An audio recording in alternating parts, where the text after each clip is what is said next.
মিসকিনদের, অসহায় মানুষদের খাবারের ব্যবস্থা করে। আজ কোথায় সেই সিলেট মৌলভীবাজারে আমিরে জামাতের বাড়ি, সেখান থেকে ছুটে আসতেছে সাতক্ষীরা শ্যামনগরে, এখান থেকে ছুটে যাচ্ছে কুড়িগ্রামে, কুলিপুরে। কেন? ধনী মানুষ দেশে আর নেই, কাউকে তো এভাবে দৌড়াতে দেখি না। মানুষের মুখে হাসি ফোটানোর জন্য যার দিন রাত নেই।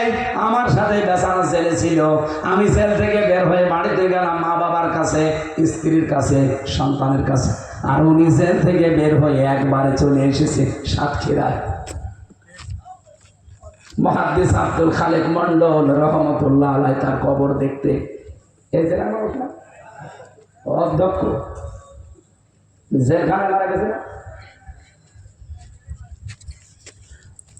বলেন তো, এই যে বনগুলো যে আমি বলছি কোরআন দিয়ে, এটাকে আমি বানাচ্ছি নিকট আত্মীয়র ভেতরে যারা এতিম আছে তাদের যারা খোঁজ খবর নেয়।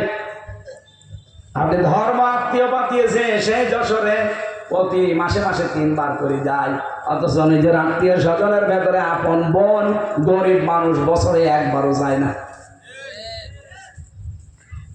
এই গুণগুলো আপনারা বাড়িতে মিলিয়ে দেখবেন। হেদায়েত পাওয়ার এগুলো শর্ত, এগুলো সফল হওয়ার জন্য জীবনে লাগবে। 3 নম্বরে আল্লাহ রাব্বুল আলামিন বলেন হেদায়েত থেকে বঞ্চিত কারা? ফামান তাওয়াল্লা ফামান কাযযাবা ওয়া তাওয়াল্লা।